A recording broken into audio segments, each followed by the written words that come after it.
Okay. Cool. Well, let's do it.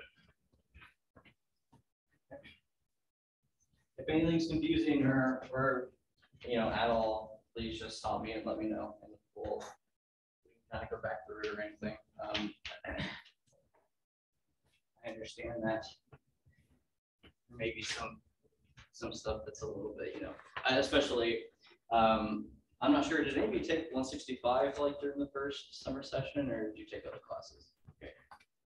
That would be a lot of calculus at once. So, okay. So, I don't really have time to review over chapters 1 through 5 of the book, but just basically, remember doing your intro to derivatives and kind of sketching graphs with that and other techniques, learning how to do integration, and then you have the chapter about doing the volumes and stuff.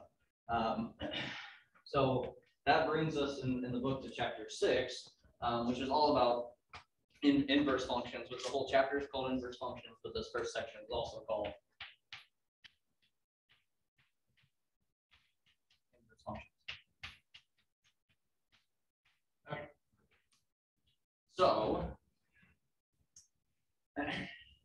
anybody remember what a function is? What is the definition of a function? What's that mean? Yeah. Good. Yes. So yeah, every input has one output, right? So normally when we have functions, we write it as y equals f of x of some sort, right? So x here is my input, right? And y here is going to be my output. Okay. For something to be a function, if I put one input in, I should only be getting one output, right? So as an example,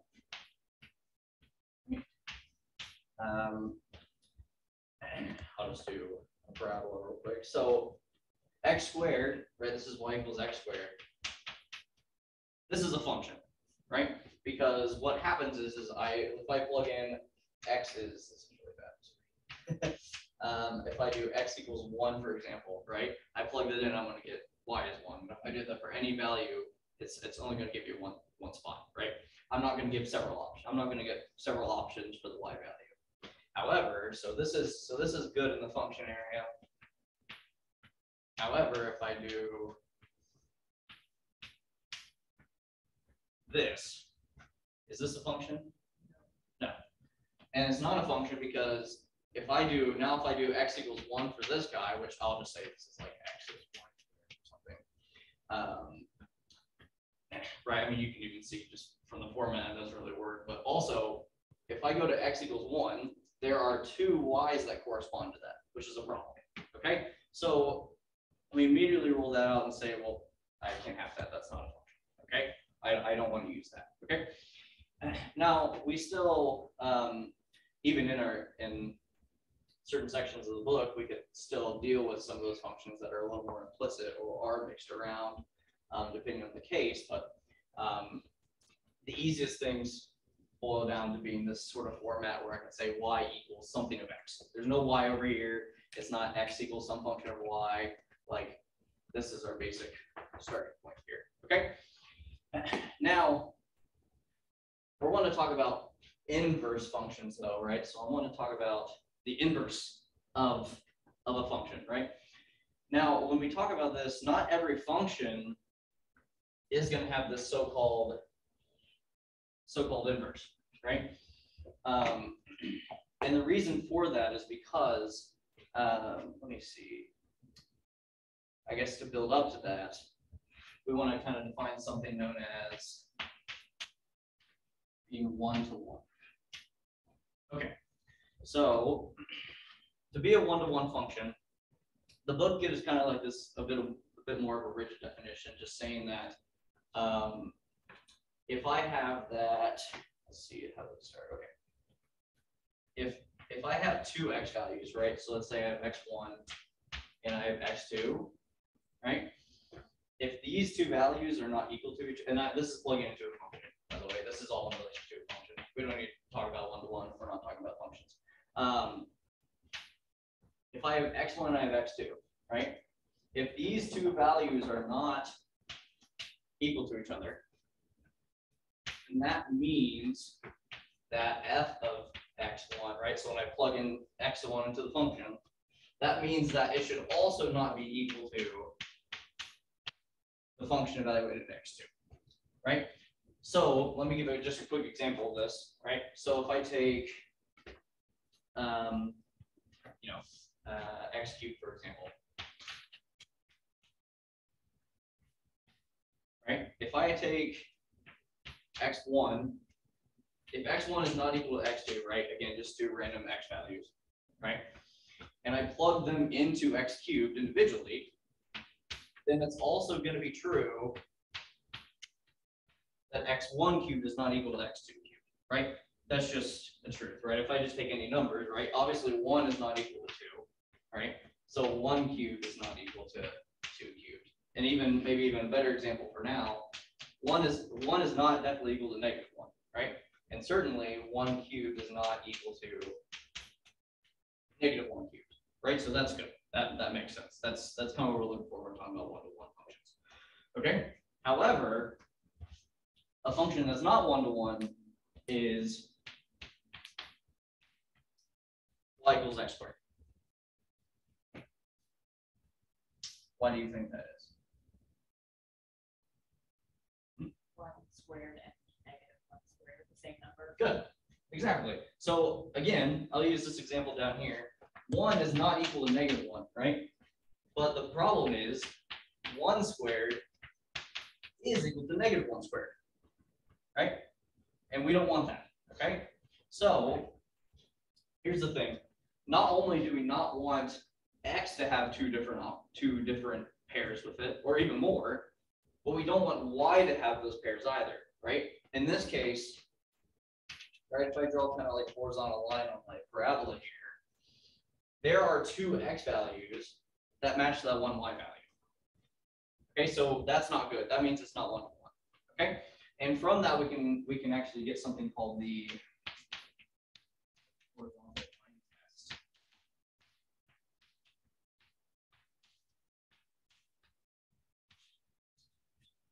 Which is really easy to use. Okay, so if you're given the graph of a function, right, and again, we should hope it's a function. Here, I'll give you a couple examples. Okay,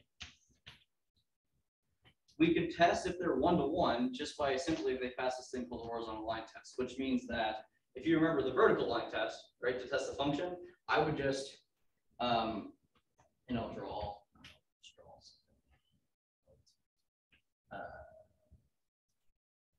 I'll draw like this graph here, right? If I were to take my arm, right, and cross it over, right, I would only ever cross one x at a time. I would only cross the line at one time each time. I'm not crossing it multiple times, okay? So this would pass a vertical line test.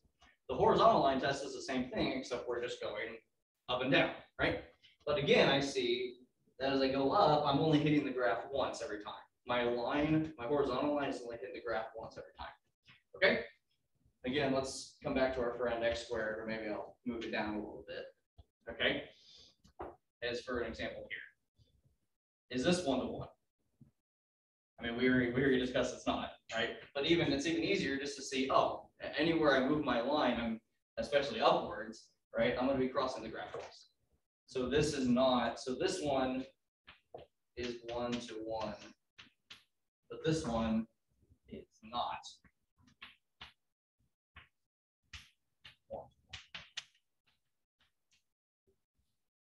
Okay.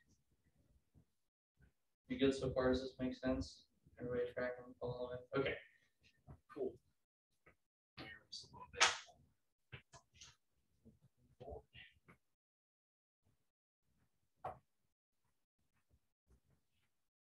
Okay, now this is very important because it's only functions that are one-to-one that we can find inverses for. Okay, and the reason being for that is because so definition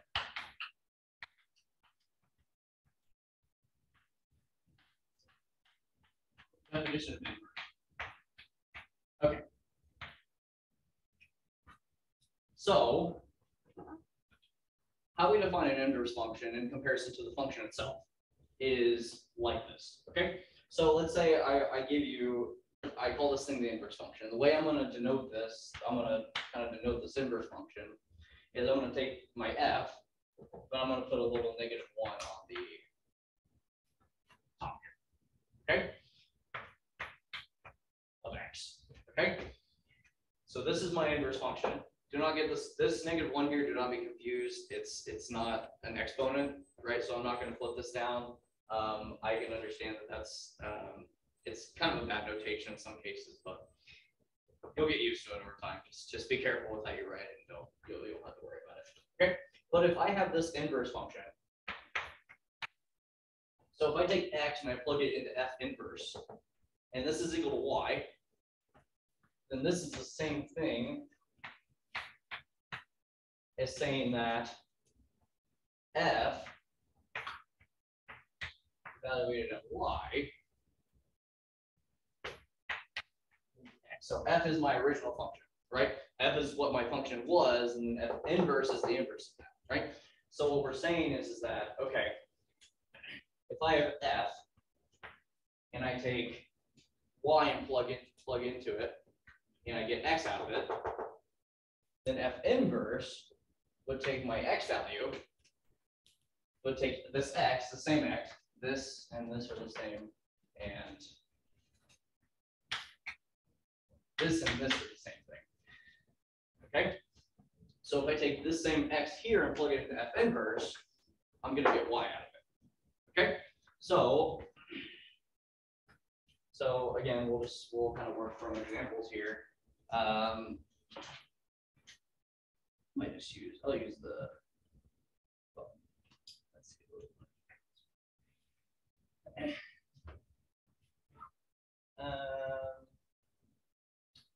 Let's just do, I'll just take x cubed again, right? So if f of x is equal to x cubed, right? So this is my function, okay? Then f inverse of x, what if f inverse of x should do is it should take, whenever I plug, let me see. Oh, so if f of x is x cubed, then this should be the same thing as saying that f of x cubed, f inverse of x cubed should be x, okay? So essentially they're swapping roles, right? So if I plug in x and I get x cubed, then what should happen is if I plug in x cubed, then I should get x, right? Now, what should I do to x cubed? What thing should I do to x cubed here to give me x? If I want to make this x, what do I do to it? You take the cube root, right? So f inverse, if f of x is x cubed, then f inverse of x is going to be the cube root of x. Okay? Does that make sense? Because what's happening is it should be doing the opposite, right? So the function itself takes a value and raises it to the third power. Its inverse goes the opposite direction and says, I'm going to take your number, I'm going to take the cube root of it, right? And one of the most useful things about inverses is the fact that if I take, right, using kind of what we talked about here, right, seeing that if I plug x cubed into f inverse, I should get x out. This should always happen. If I take my function and I evaluate it at f inverse of some x value, this should just give me x. They should just cancel each other out, right? They do the opposite of each other, right? So in this case, for example, if I take, f inverse root of x, right? And then f is x cubed. So if I take f of f inverse of x, this is going to be f of the cube root of x, right? Just plug in what f inverse is, which is f which, well, f is x cubed, right? So I plug this cube root of x in for the x here, which would give me the cube root of x cubed, which what's the cube root of x cubed? It's x. So it works out, right? They're the opposite of each other. They cancel each other out. Okay. This is going to be fundamental to our learning as we kind of continue through this chapter, because the way that we kind of develop our definitions are based on the inverses, right? And we build off of those. Okay. And also, if you were guessing, along with this way, you can also do f inverse, and you should get x inverse. Okay, so they cancel out both ways. Okay. Final thing I'll mention for now is just to say that notice, right, we're coming back to kind of how we define the inverse, right, in relation to the function itself. Every function has a domain and a range, right? So I might have a certain number of values I can pull from for y, or, you know, pull for this y value here to put in, and then there's going to be a certain amount of x's that can pop out because of that, which is the range, right? So if I have, right, we'll just talk about x cubed. What's the domain of this function? Yeah, it's infinity both directions, right? There's no issue. So the domain of this function is negative infinity.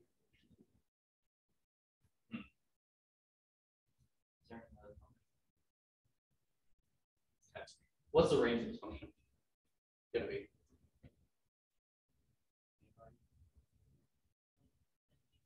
Good. It's the same. Yeah, it's the same range, right? There's no plugging these in. Don't restrict what happens here, right? It can go any way it wants to, right? Let's do another quick example. Just to make sure. What is the domain of x squared? Again, I can plug anything I want to it. Okay, what's the range? What is it? 0 to infinity. Good. Why is that? Because you can have a negative number. Yeah, exactly. I can't get a negative number out of a square root, right? Or out of a square, right? I can't square something and get a negative number. Now you can if you're working with complex numbers, but we're not doing that in this class. Everything's kind of based in reality. So we can include 0. I should be more specific on the. Make sure around the infinities we're talking about like parentheses here, right? Because we can't include infinity itself. I can't plug infinity into something because it's infinity, right? It's too big to really say anything about in specific. But I can include this 0 in the range, and then I go to infinity, right? And so that would be the range of that function. Okay, so real quick, just try to get of domain and range, but how this is going to give to us is that the domain of f is the same thing as the range of f inverse, and the range of f is the same thing as the domain of inverse. Right? So if you know the domain and range of your function, then you automatically know the domain and range of the other one. You just swap them around, right? Because again, it's taking it the opposite direction. Okay. Good. So yeah, let's do a nice easy example here. Okay, someone give me. Let's do 3 numbers on each side. Okay, someone give me some numbers. Anywhere. 4, got it. 5, okay. 11. I'll take 11 first. What was? I need 7. Okay. 16. 16. I need one more. 23. 23. Okay. Great. Okay. So I've drawn these 2 bubbles. Okay, and this bubble represents my domain. In this case, I just have 3 numbers. That's all I look for my domain. Okay. In these cases, it was like in negative infinity to infinity, it was all these things. But your domain doesn't have to be that big, right? Your domain is just all the possible choices for x that you have, right? And my range is going to be these ones, okay? And just to make things simple, my function, I'm going to define a function f, and this function is going to go from 4 to 7. So it's going to take in 4 and it's going to spit out 7. It's going to take 5 and it's going to spit out 16. And it's going to take 11 and it's going to spit out 23. Okay? In other words, f of 4 is 7. F of 5 is 16. And f of 11 is 23. Okay? So now we want to take this and we want to say something about f inverse. Okay? So I'll kind of lay out the questions here.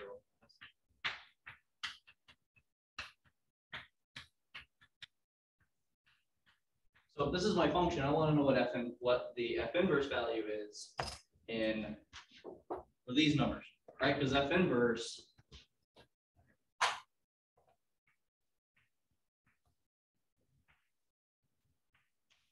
go backwards, right? It takes the range and it goes to the domain.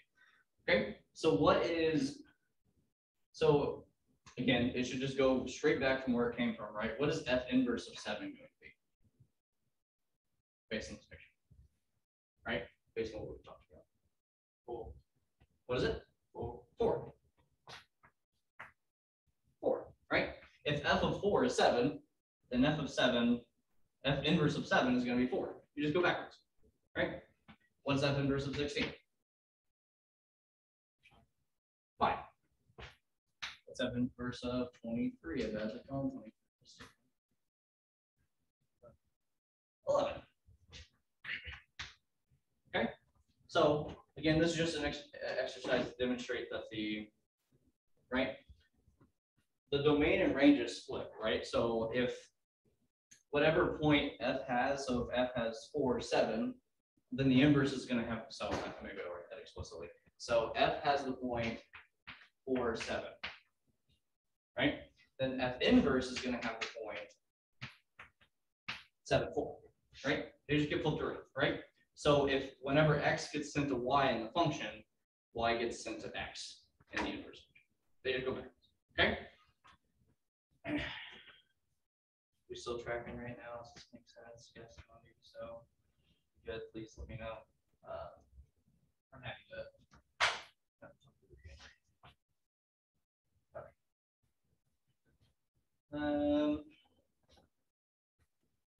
Okay, great. So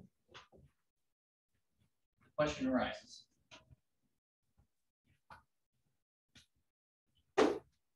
How do we find it? How do we find the inverse function, right? If I know the function and I want to know its inverse, how do I find that? Okay. So I'll write this section now.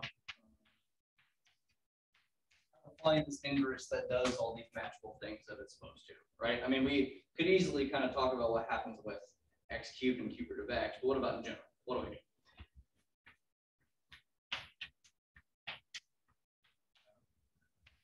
So number one is we make sure we have a function in the first place, right? That we write our function in the proper format. We have y equals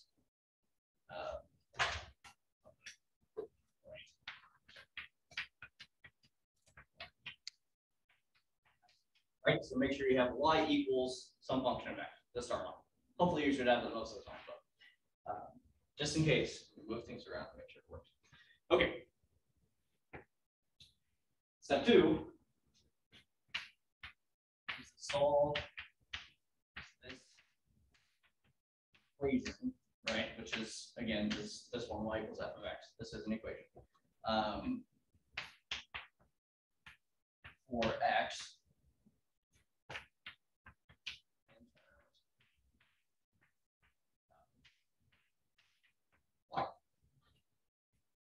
Okay, so I start out and have y equals f of x, right? So maybe I'll put in parentheses here. I want x equals over g, right? So I'm going to take what I have initially, and I'm going to solve this and put it into a form where I, instead of y equals f of x, some function of x, I have x equals some new function of y. Okay. Step 3, we swap variables.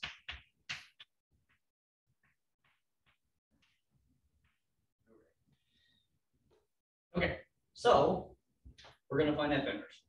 Okay, so using these steps, right? So we'll take a couple of examples here. I've made some. I want to make sure that. Let's see. Okay, so we'll start off with.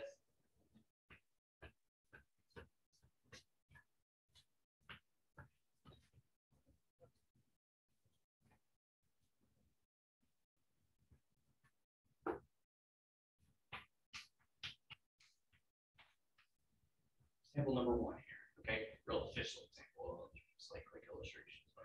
Let's say we have the function y equals the square root of x cubed plus 2. Okay? I want to find the inverse of this function.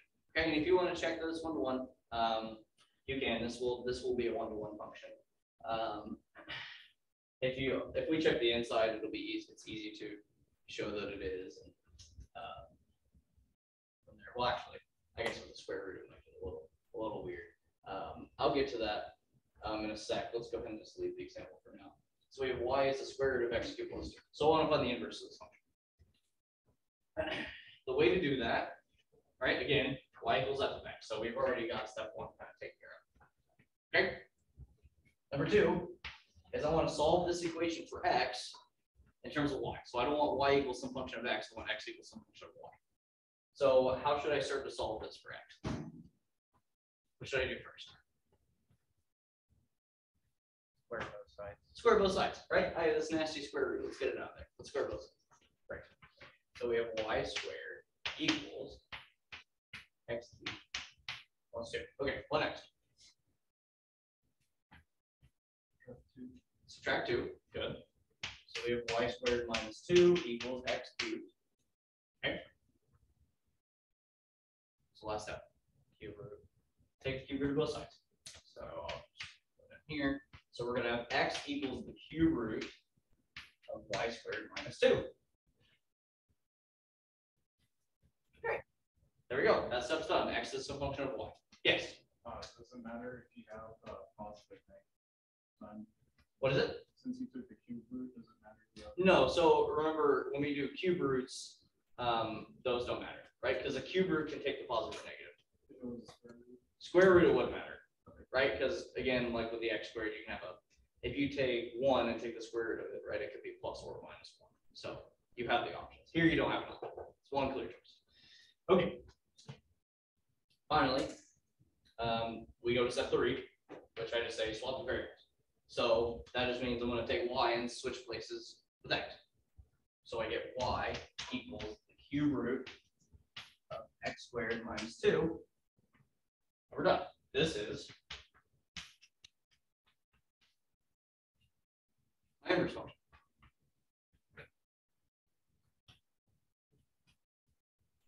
Right?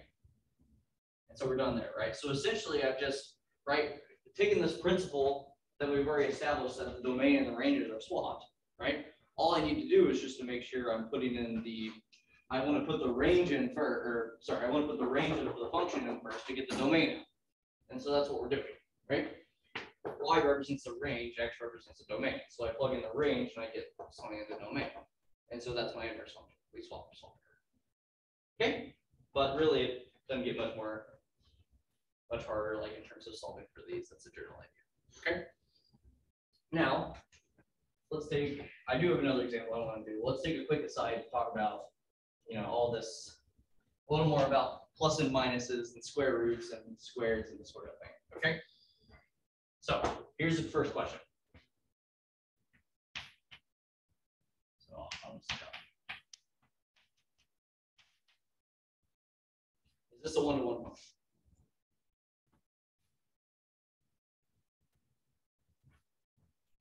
Okay.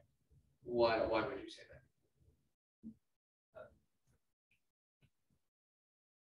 Because when you converse of the So you're thinking you're on the right track. Okay. This function is actually one-to-one. Okay. Square root of x is. Okay. Now let's think about the reason why, right? So if I sketch a graph of it, it's really easy. It's easy to see. Like that we can just do a horizontal line test. But even if I don't want to sketch a graph, right? Let's kind of test our, you know, x1 is not equal to x2 sort of mentality, right? I want to take, and obviously they have to be in the domain, right? I can't plug negative numbers in. So x1 and x2, let's say it's x1 for now, right?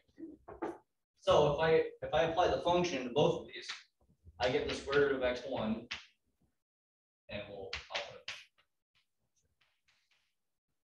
Is the square root of x1 going to be equal to square root of x2? No, it's not, right? Because these are different numbers, right?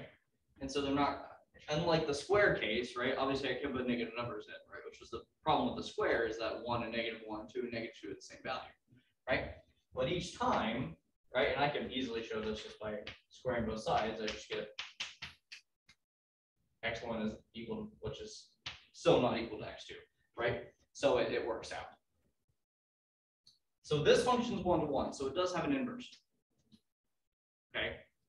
Now here's where the interesting part comes in. What's the inverse? What would you think the inverse is supposed to be? So it's x squared, right? You just be, and if we want to work it out similar to this, we could, right? Y is square root of x. That's step 1. Step 2, you get x. You square both sides, right? Easy like that. You get x is y squared, and then 3, we swap the variables, so we get y is x squared. Okay. But this x squared that we have here is not exactly the x squared we're used to, right? Let's talk about our function again. What's the domain of this function?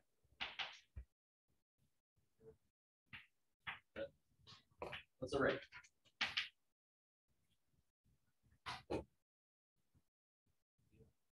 Zero to infinity. Right hand negatives, right? Based on it's a positive. We don't do both. If you're solving like a polynomial equation, you might do both. But in this case, we're only doing, right? You're only doing the positive, or if there's a negative sign, you do the negative. Okay. So the range of this function is still 0 to infinity, right?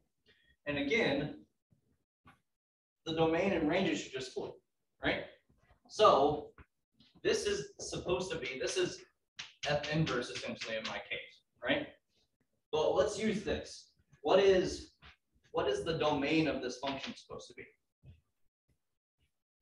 If we started with square root of x, right? What was the range of that function? So what's the domain of this function? 0 to infinity. Okay. What's the range of this function? 0 to infinity, right? So it's, right, you just split the domains and ranges, right? So what we have is we have x squared, but we have x squared cut off.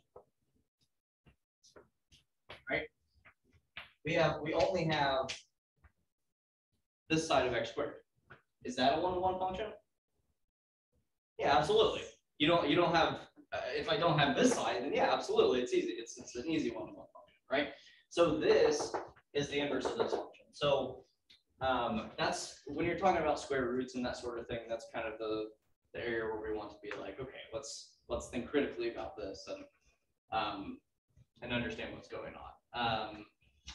Because this does have an inverse, it's just a cutoff section, right? And you can do that to any function. If you have some crazy function that, you know, I'll just solve for fun. If I have some crazy function that's doing this sort of thing, right? It's definitely not 1-to-1. But I say, oh, well, this section is 1-to-1, then I just restrict the domain, right? So that section of the graph has an inverse because it's 1-to-1, right? Every horizontal, vertical, it passes, okay? So, and that's going to be especially useful because you already know how to do the derivatives of sine and cosine and sort of thing, but they have inverse functions, right? But, right? This is the sine graph. That's definitely not 1-to-1, right? So they say, well, let's take a certain portion that's useful, and we'll make an inverse function out of that, and we'll get its derivative from there. Now that'll be on Thursday, so you have a bit of time, so you don't have to think about that too much. Okay. Any questions up to this? Okay.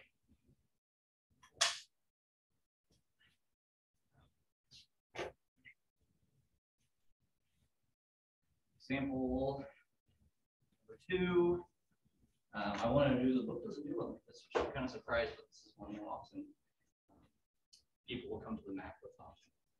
Oh, I'm not sure how to deal with this. So well, let's say we have our function. Right? Again, this is we can write this as y equals f of x, and we're going to have x minus 1 over x plus 2. Okay, so now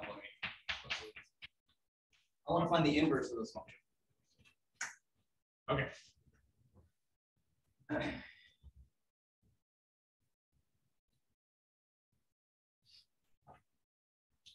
what do I do? What's my first step? Multiply everything by x plus 2, so it's straight across. Right. So that's going to be right. So the first like step on here is already done. Basically, we're written y equals f of x. So in terms of solving for x, we don't have just like a square root or some square that we can easily do or add or subtract. So the next best idea we have maybe is just to take.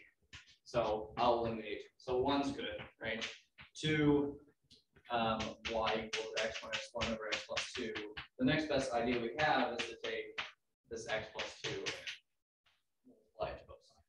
Okay, which is going to leave us with plus 2 times y equals x minus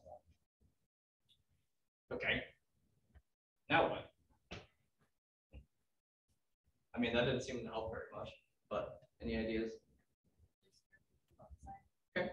Yeah, that sounds good. Let's distribute the left side. So we have xy plus 2y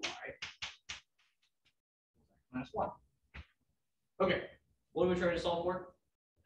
We're trying to solve for x. Okay. So if I want to get x by itself, move the 2y to this side and move the x to this side and factor it out. good. Yeah, let's do that. I'm going to move the 2y to the right side, and we'll move the x to the left side. So I'm going to be left with I'll write xy minus x equals, I'll write negative 2y minus 1, right? Because I'm saying combine the two. Okay, and you're right. So we can, now the x's are together, so we can factor it out. So we're going to have x times y minus 1 equals negative 2y minus 1. That's my last step. Divide by the y minus 1, right? So we're going to get x equals negative 2y minus 1. Y minus 1. So we're done with step 2. Step 3, right? Just swap the variables. So we get y is, which now this is our inverse function, is going to be negative 2x minus 1 over. So that's our answer. Okay. So this is the inverse function of x minus 1 over x plus 2. Okay, a little more work there, a little bit more distributing, or factoring, dividing, but we can still find an inverse for this. And indeed, this function is definitely 1-to-1. Again, the book really doesn't ask you to check for these sorts of examples, but if you just want to look at the graph, to see if it's 1-to-1. So it works out just fine. And this function is 1-to-1 as well. Okay. Any other questions on this piece here? I think does no. Good. Okay.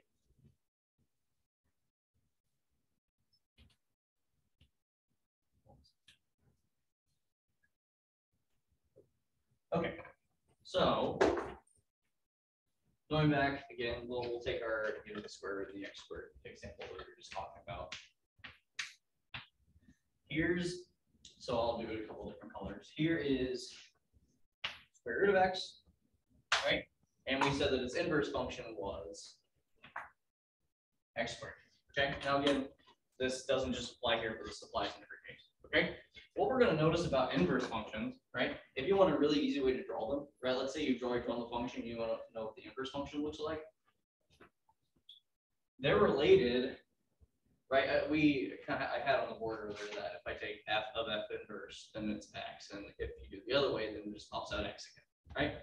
Well, that little x becomes significant because it represents this line, right? y equals x1. And every inverse function, right, if you want to find the graph of the inverse, you just you take the graph of the function itself and you flip it over this y equals x1. So I don't expect you all the time to be like, oh, I need to draw the inverse, so I'll flip it over. But yeah. Could you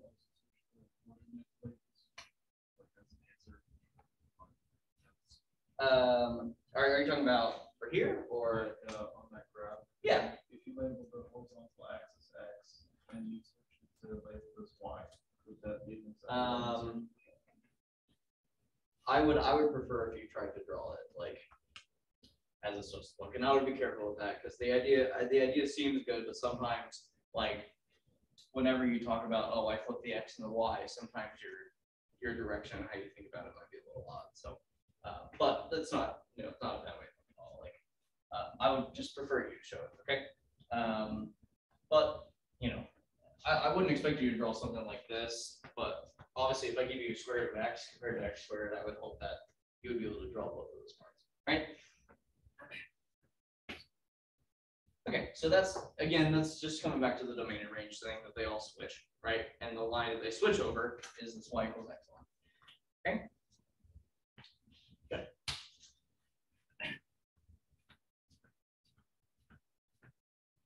Now I know what you're all thinking. You're saying that I'm in calculus class. When am I going to do some calculus, right? Well, now it's the time.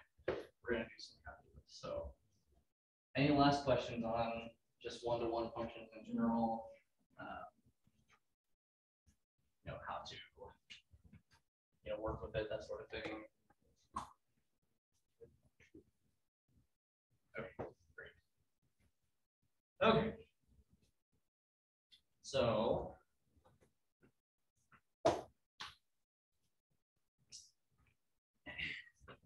the last thing that they get into this section is, like I said, is talking about the calculus of inverse function.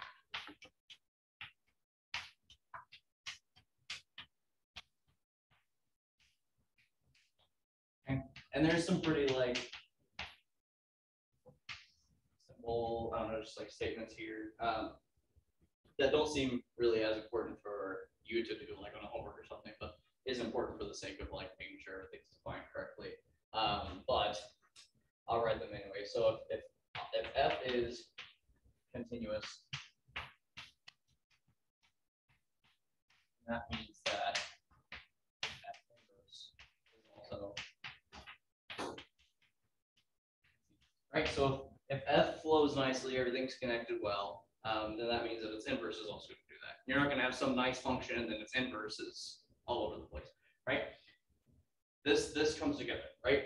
And the reason that this is important is because it helps us develop a way to find the derivative of an inverse, right? Now, there's always the easy option to say, well, if I have my function, right, y equals f of x, and I want to find, the derivative of this function, right, I would just,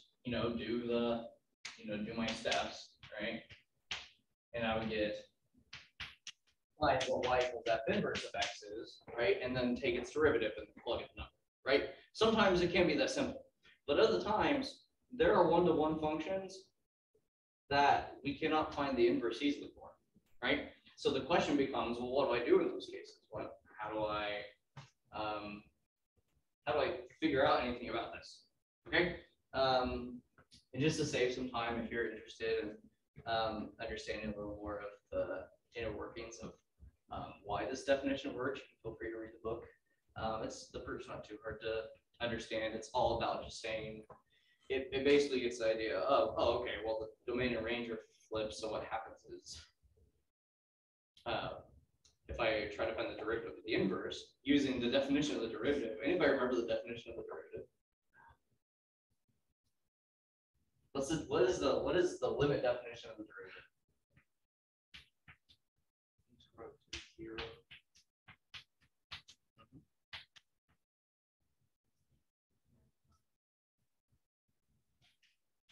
F of x plus h.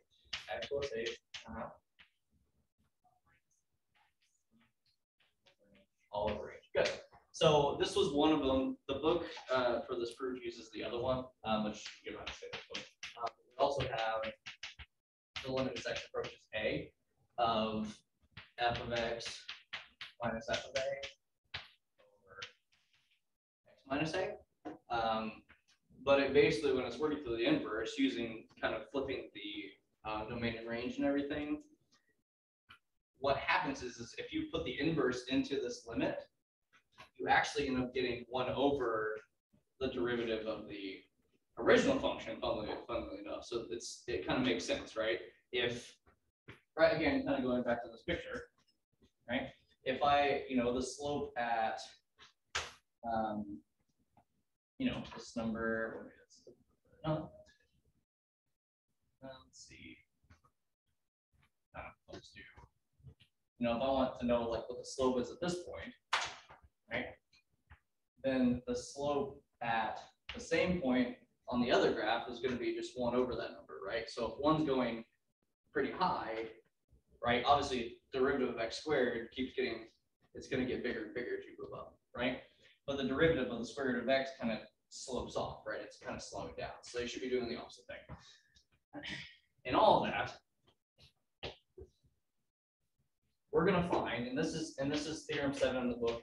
So whenever I say use theorem 7 on the homework, this is what I'm talking about. We're going to find that if I want to find f inverse, the derivative of f inverse, so I'm going to write f inverse parentheses prime of some value a,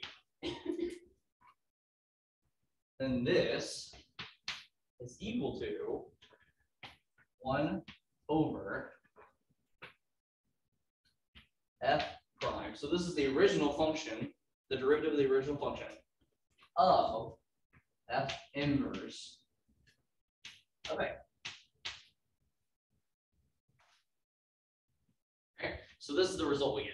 Okay, so if I want the derivative of f inverse at a, some number a, then the way that I do that is I first find, well, what is f inverse at a? What is just the value of f inverse at a, not even its derivative? Okay, which you can find using some, little tricky techniques and that sort of thing. It should be pretty easy to see the problems you have if you do it. You find that value, and you just take that number and you plug it into f's derivative, which you should have f, so you should be able to find its derivative easily. Once you have that, you plug the number in and just do 1 over that, and that becomes your answer. Okay, so let's see. I'm gonna do. Okay, so I have, just a quick example. Kind of an easy example for this, and I'll do like a bigger one. So, example number. Okay, so I want to find. So I want to let f of x over x cubed, right? And I want to find f prime, or sorry, I want to find f inverse prime of 1. Okay. So this one's easy, right? I mean, it's not very hard to find what f inverse is. So let's just take the time to do that real quick, right? So what is f inverse in this case? What is the inverse of x cubed? It's cube root, right? So using theorem 7, right? I should be getting that this is going to be equal to 1 over f prime of f inverse of the number, which is 1, right? So what is f inverse? What is f inverse of 1 going to be?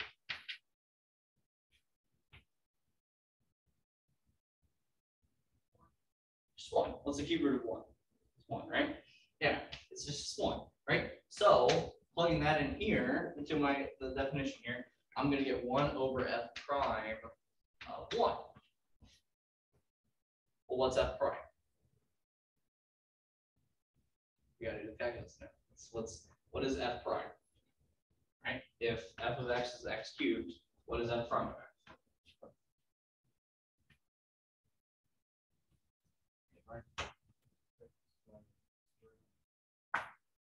Yes. Yeah, it's 3x squared. You're on the right track. You mix the integral and the derivative together. That's me. So yes, it is 3x squared. So remember, just a quick reminder, if I take the derivative of x to the n power, right, and that's any n, doesn't have to be just nice numbers. It could be rationals like fractions. It could be even irrational numbers if you wanted. And this is going to be n times x to the n minus 1, right? So f prime of x in our case, right, is the derivative of x cubed, which is going to be 3 times x to the 3 minus 1, which is 2. Okay, makes sense? Is that good there? Okay. So with that all being said, that is f prime. So what is f prime of 1 going to be? 3. Right? I just plug 1 and I get 3. So my final answer is just 1/3. Okay. And so that's going to be it. Okay. Well, now let's just check that for sure, right? Because I have the inverse, so I can check it. So what is the derivative of f inverse going to be if it's the cube root of x? 1/3 times x to the negative 2/3. Good. So we want to take the cube root of x and rewrite it, right? Think about it as x to the 1/3 power, right? Right as a fraction. The derivative is going to be, I take the 1/3 down times x, and then I do 1/3 minus 1, right? Just the same rule again. 1/3 times x to the 1/3 minus 1, 1/3 x to the negative 2. Okay. So then you can flip that down if you want to, right? But if I want to just find f inverse of 1, what am I going to get when I plug 1 in here? What is 1 to the negative 2/3 power? What is 1 to any power? 1. It's just 1, right? So we just get 1/3 because it's 1/3 times 1. Okay? So that checks out. We just took the derivative ourselves and we found that the 1/3 is the same, right? So hope it's a good example to kind of convince you of the truth of this. But it works out. Okay? So let's real quick. I'm gonna be sure that I want to give you guys a little bit of a break before we do this section. Let's see. I want to do just one for the book real quick that we won't do, like in the problems, just to kind of give you an example of one that's you can't just find the inverse into the derivative. Okay, so we're going to take. So this is number 40 in the problem set from 6.1, and so we're finding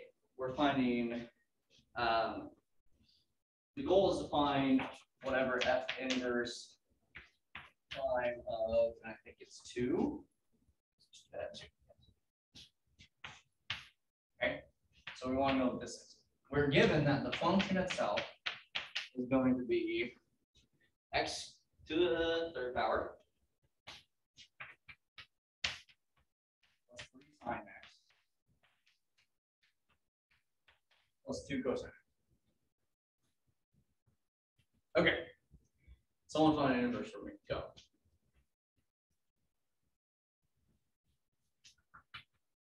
What? Has it already? It's so easy. You can't find an inverse for this function, or at least in a nice way we can write it, right? Because if you obviously, you can try to move the x cubed, maybe do a cube root at some point, but we have both sine and cosine, and then you're trying to. It just doesn't work very well. Okay, so we're not going to do that. But we still have to figure out, right, in order to use my theorem, I need to have 1 over f prime of f inverse, right? One of the key things is I still need this f inverse of 2.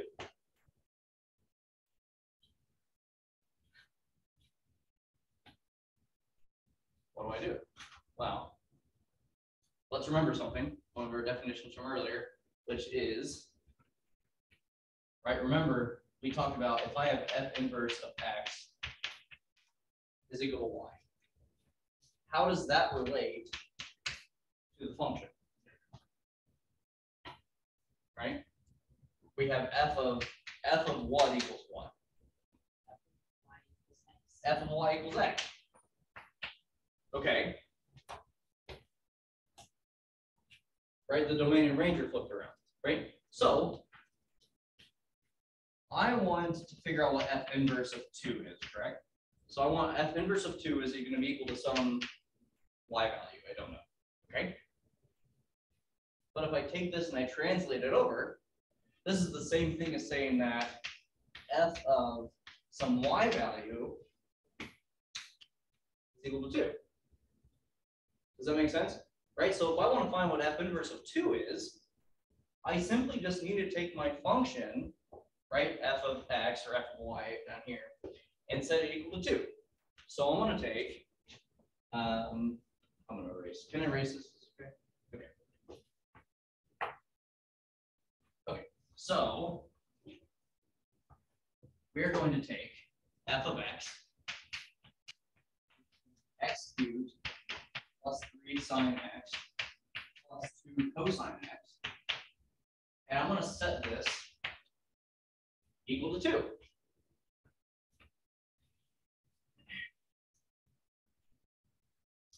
Now, I know what you're saying. This is still very difficult.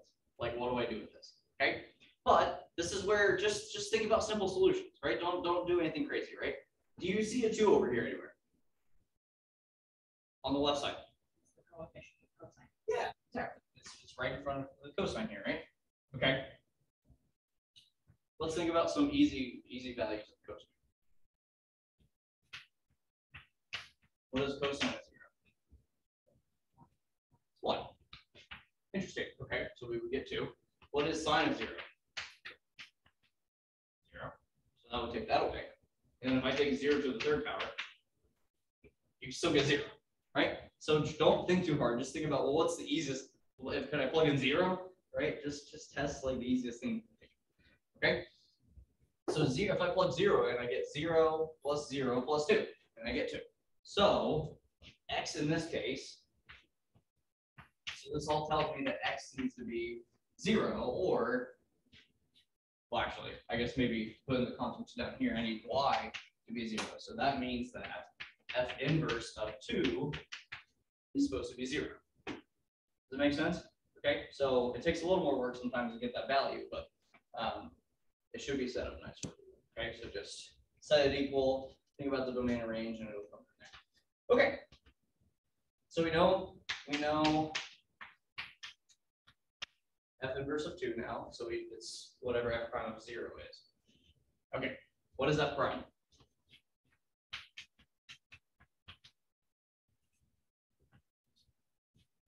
X squared, good. Plus 3 cosine x, good. Almost there. Minus 2 sine x, fantastic. Okay. Remember, the derivative, so you think back, right? Don't get your integrals confused with derivatives. The derivative of sine is cosine, and the derivative of cosine is negative sine. The integral of sine is negative cosine, and the integral of cosine is positive sine. Okay, see my review over that.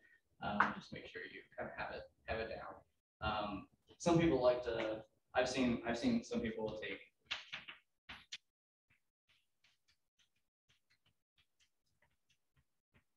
They like kind of list them. So what they do is they say, okay, I want the derivative of sine. So I go, if I want the derivative, I go down. So the derivative of sine is cosine. The derivative of cosine would be negative sine. Derivative of negative sine would be negative cosine, and then the derivative of negative cosine would bring me back up. And the integral would go up, right? So then you would say, okay, integral of negative cosine would be negative sine, or integral of cosine is sine. So maybe it's easy to kind of have that and kind of think of it that way, but and then you might get lost in weeds sometimes. Stuff happens. Okay, so this is my derivative. What am I plugging into the derivative? 0. Right, we don't have prime of 0, right? So I get 3 times 0 squared plus 3 times the cosine of 0 minus 2. Okay, what's 3 times 0 squared? 0. What is negative 2 times the sine of 0? What is cosine of 0? 1. So we get 3 times 1, so we get 3. Okay? What's my final answer? 1/3. So So whatever the inverse is, the derivative of it at 2 is going to be 1/3. Okay? That makes sense? That basically closes off 6.1. I understand that there's a lot to take in. So we'll take like 10. It's fine. If you have questions for me, obviously you can come and ask me now, or you can just kind of have a brief break and think through it, and we'll kind of get to the next section. Now, this is important. When we open up to the next section, it's 6.2 star, not 6.2. Okay, there's 2 different options for 6.2, 6.3, 6.4. We're gonna do the ones that are on the blue colored pages. Yeah, okay.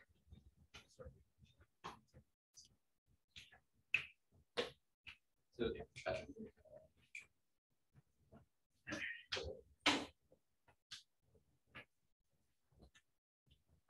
yes. So what you're gonna do is go over to the S. The closest line of which you go to S now, and it's literally like as you pass through the bottom of the 2 buildings, it's right there.